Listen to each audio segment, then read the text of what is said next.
Reincarnation. The Lord requires the past. 2 Esdras chapter 14 verse 35 from the Apocrypha. For after death shall the judgment come, when we shall live again, and then shall the names of the righteous be manifest, and the works of the ungodly shall be declared. Before I proceed, I would like to give all the honor, glory, and praises to the Most High YAHAWAH, His only begotten Son, YAHAWASHI, whom the world ignorantly called Jesus. Double honors to the elders, like great millstone. Sing honors to the elect. Peace and blessings to the 1/3, and confusion of faces in the four corners of the earth. You know, there's a saying today called YOLO. You only live once. But in reality, that's a lie. And this is a request from a brother to do this video. A reincarnation exists in many formats, but I'll just use nature itself. You know, you have the 4 seasons. You actually have a term called the dead of winter, because nothing grows during the winter time. Understand? So you have summer. Everything's alive, of course, but then it's getting very hot, so things start to die off, and leaves tend to fall off of trees. Hence autumn as well. And then after autumn comes winter, where everything is cold and is dead. What happens when someone passes away? Their body turns cold because the life has left them. The candle that was lit inside of them is gone. And after winter comes what? Spring. And during that time, there's a lot of life being brought forth. And also think about the word spring. You also have offspring during the springtime. That's when there's a lot of sex and copulation happening because of the pheromones, the hormones, in the time of the season that it is. During springtime, they have what? Spring break. What happens during that time? There's a lot of fornication and debauchery going on, right? So anyway, even nature itself shows you that there is a reincarnation in nature, because the leaves fall off the trees annually, and they replenish themselves during the springtime. Just like how our bodies will die off and turn back to the dust of the ground, our spirit goes back to the Father who has given it. Now that we have established that, remember, according to the Bible, you ain't nothing new. Believe that. There is nothing new underneath the sun. And as a matter of fact, that wasn't even a part of this lesson, but since I mentioned it, I might as well should get it. Ecclesiastes chapter 1 verse 9. The thing that hath been, it is that which shall be. And that which is done is that which shall be done. And there is no new thing under the sun. And the word thing is italicized. And guess what? I'm a thing, meaning I am a noun, a person, a place, or a thing. And I'm under the sun. Hence, I'm nothing new. Reincarnation all over again. Right? So let's think about the context of the past. Slavery happened here in America. They'll tell you get over it.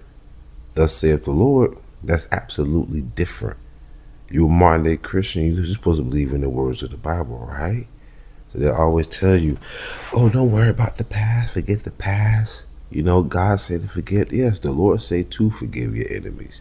And the Lord also said to give your enemies a cold cup of water, and he shall heap hot coals of fire upon their heads. That don't mean you're going to be excluded from judgment because we forgive you. All that means is that, you know what, I understand why you did it. We know why you put us in captivity. We know why you did all those atrocious things to us. First and foremost, it's prophecy. The Lord said that you were going to put us in captivity because of our disobedience.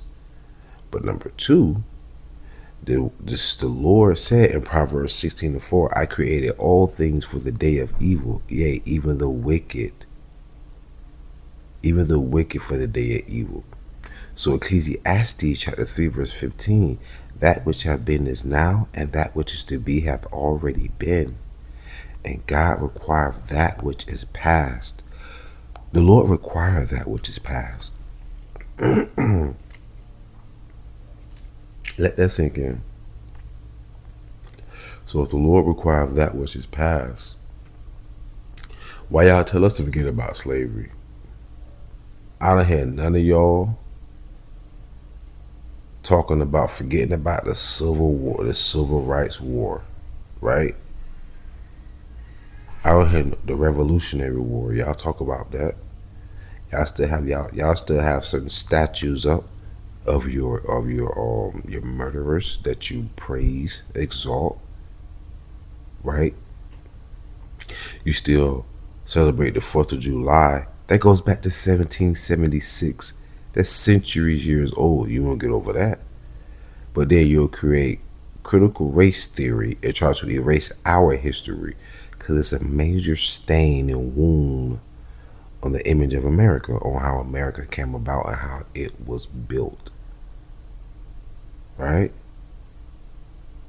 So the Lord requires that which is past. That means what? You're going to have to reap what you sow. You mean to tell me you keep running through polls, not polls, I said polls. You keep running through tolls, right? And you're not paying, but they're still letting you pass through. Sooner or later, you're going to accumulate all those fares. Then there's going to be interest. Then you're going to get a letter in the mail with a picture of your vehicle going through all these tolls. So sooner or later, you're going to get caught for your past transgressions, right? You run a red light. Now they have a system where they can see you a ticket in the mail now. They don't have to sit there anymore. So Esau still require for you to pay for your, or to redeem yourself from your past actions or transgressions. But they'll tell you, oh, forget about slavery. Oh, that was in the past. Come on now, we're Americans. Let's come together. You know? Nah, no. Galatians chapter 6 verse 7. Be not deceived, Most High is not mocked. That, forgive me, for whatsoever a man soweth, that shall he also reap. For he that soweth to his flesh shall of the flesh reap corruption, but he that soweth to the Spirit shall of the Spirit reap life everlasting. America was built off of rape, rob, and murder. The Lord said to defile, he said, shed no blood on the land, because blood defileth the land, and the land cannot be cleansed except by the blood of him that shed it. So you know what that means? That still means that judgment will proceed, despite the fact the Lord said to forgive your enemies. And the thing is about it, the Lord said the deceiver and the deceived are his. Esau, you've done your worst, and when you've done it, you rejoiced in it. You rejoiced at our downfall, and all heathen nations have had a hand at it. Judah, the head tribe of Israel, the so-called Negroes, let me say this first, the so-called Negro Latinos and Native Americans are the Hebrew Israelites according to the Bible. Hands down, there's no more reason for us to even go in depth to how we can prove that. There's much evidence out there. We are people, especially Judah, so-called Negroes, the people that are truly hated, but much appreciated. But we cannot be duplicated, and that's why you hate it. How can the people that was downtrodden and had the kitchen sink thrown on them, that was treated worse than livestock, they was treated worse than a dog, inhumanely, and somehow, some way, after so-called freeing us through the Emancipation of Proclamation, how the hell we got historically black universities and colleges? How the hell we cut our literacy rate at literally 50%, and that is so unheard of? We started reading Greek, Latin, Hebrew. I got a picture of us teaching each other Hebrew in schools in the early 1900s. How the hell we come out with Tulsa, Oklahoma, and Chicago or Harlem?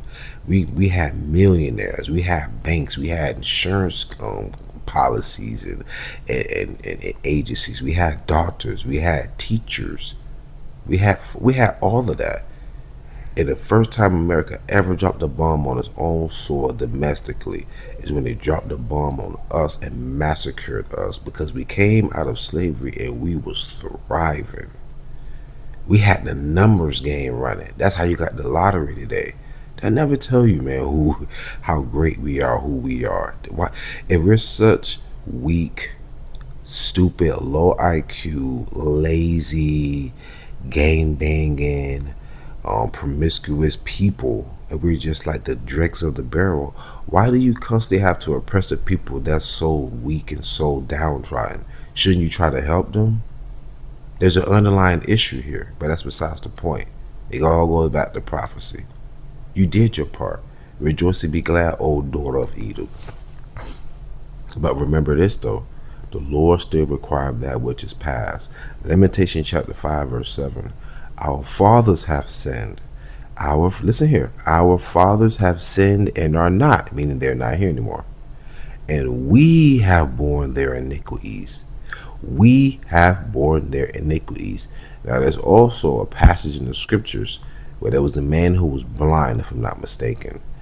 And this is talking about when YAHAWASHI, whom the world ignorantly called Jesus, who was a dark-skinned man with woolly hair, right? When he was on the scene, there was a blind man, and the people asked the Lord, the Messiah, who did sin, his mother or his father? So that right there lets you know he's blind.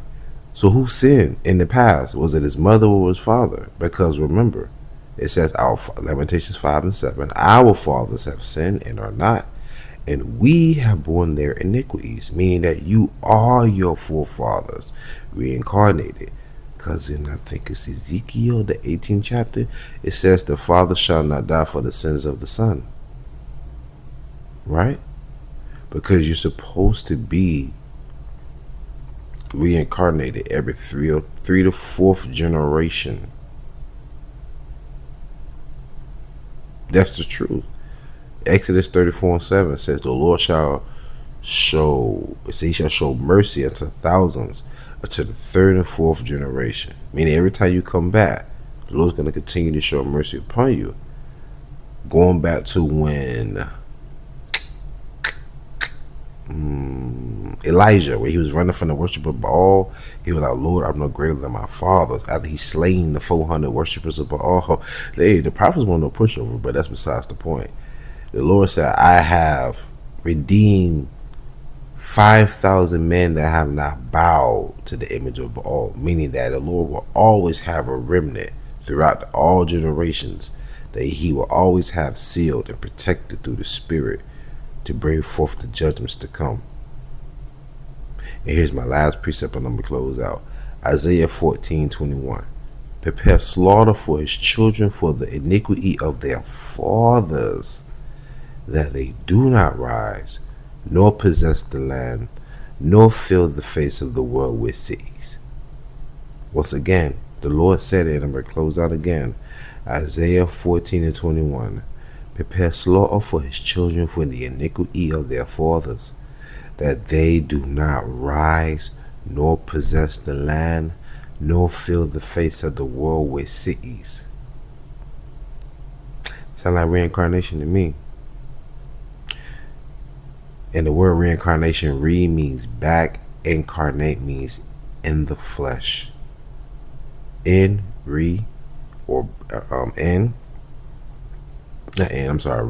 Back. And kara means flesh. Carnation means to be about.